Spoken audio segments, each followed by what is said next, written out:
The Chow Chow was a large, fluffy dog who lived in a small house with his owner on the edge of an enormous forest. The Chow Chow loved nothing more than chasing butterflies and playing fetch with sticks. And every day, he would run into the forest to do just that. But one day, while playing, he accidentally broke one of the most important rules of the forest. This rule had been established long ago by the ancient trees at the very heart of the woods, and it stated that no outsider could enter the forest under penalty of death. When the Chow Chow realized what he'd done, he tried to leave the woods. But the trees had already formed a thick wall around him and he couldn't get out. Then they began to close in on him, their branches scratching and clawing at his fur. The Chow Chow yelped and ran away, deeper and deeper into the forest. And after a few minutes of running, he finally found a gap in the trees and he squeezed through it and ran all the way home. But from that day on, the Chow Chow never went back to the forest.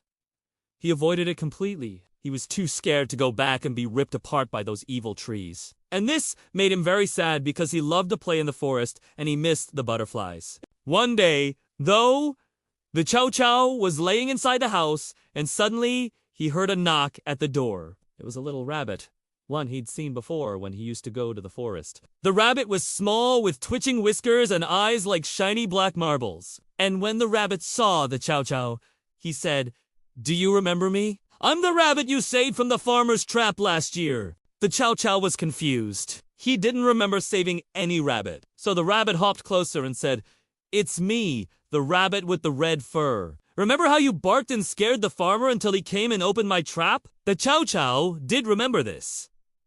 He wagged his tail and said, "Of course I remember now. Come in, come in." And the rabbit hopped inside the house and said, "Thank you for saving my life. You were very brave, and I will never forget it. I want to repay you for your kindness. Is there anything you wish for? Anything at all?" The Chow Chow thought about this for a second. He looked down at his paws and then back at the rabbit.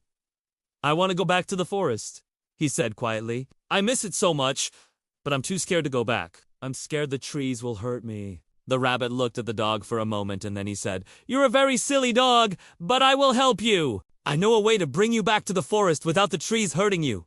In fact, they will love you." "What? How?" asked the Chow Chow.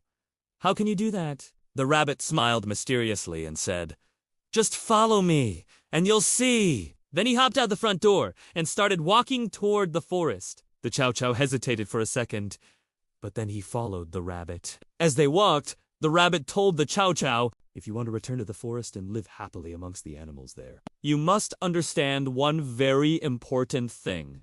"What's that?" asked the Chow Chow. "You must speak their language," said the rabbit. "If you can do that, they will welcome you back. But if you cannot, then they will chase you out again."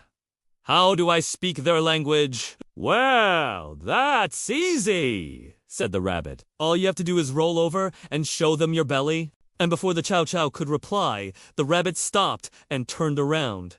He looked back at the dog and said, "Are you ready?" The Chow Chow was nervous, but he knew he wanted to go back to the forest more than anything else. So he took a deep breath, and he rolled over on his back and showed the rabbit his white belly.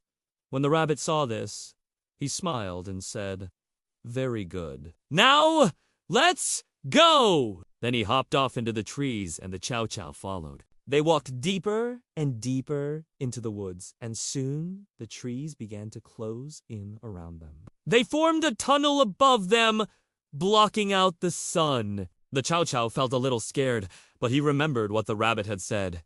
He had to be brave, so he kept walking forward. After a while, the trees parted, and the Chow Chow found himself in a clearing. And in the middle of the clearing was the most beautiful sight he'd ever seen. All of the animals from the forest were there, the rabbits and squirrels and deer, and even the majestic golden eagle that lived in the tallest tree. And when they saw the Chow Chow, they all started to cheer and clap, and the eagle flew down and landed on the ground and said, "Welcome, Chow Chow! We've been expecting you, expecting me, but how?" "Because our magic has returned," said the eagle. "Our magic has been gone for many years, but now it is back, and you are the reason why." "Me? How?" "By showing us your belly, you have proved to us that you mean us no harm. You have shown us that you are our friend, and so we welcome you back to the forest. From this day forward, you shall be known as the great and mighty Chow Chow, friend of the forest and protector of all animals. And the animals all cheered and clapped again, and the rabbit came up to the Chow Chow and said, "Now you must show them your magic." "My magic? What magic?" "The magic that brought you here," said the rabbit. "Show them what you can do." The Chow Chow didn't understand, but he knew he had to do something. So he closed his eyes and concentrated really hard, and when he opened them again, he saw that his tongue was now bright blue. He stuck it out and then quickly pulled it back in again. "Wow," said the eagle. "Your magic is indeed strong. With this, you will be able to protect all of us." Then the rabbit said, "Let us show you your new home." And the rabbit led the Chow Chow to a big, comfy-looking cave hidden behind some bushes. "Here you go," said the rabbit. "This will be your new house in the forest." The Chow Chow was very happy. He looked around and said, "It's perfect." "Thank you." "You're welcome," said the rabbit. "And whenever you need anything, just call on us and we will be there." Then the animals all started to leave. The eagle flew away. The deer ran off into the trees, and the rabbit looked back at the Chow Chow and said, "Remember, you are one of us now. Be brave, be kind, and always speak our language." Then the rabbit disappeared into the bushes, and the Chow Chow was left alone in his new house. He wagged his tail and barked happily, and from that day on, the Chow Chow lived happily ever after in the magic forest. He spent his days playing with the butterflies and the rabbits, and his nights sleeping next to the warm fire with the friendly deer. And he never forgot the lesson he'd learned from the rabbit. Whenever he felt scared or unsure of what to do, he would roll onto his back and show his belly, and the other animals would come and help him. And this made the Chow Chow very happy, because he was no longer just a dog living in a small house on the edge of a forest. He was the great and mighty Chow Chow, friend of the forest and protector of all animals.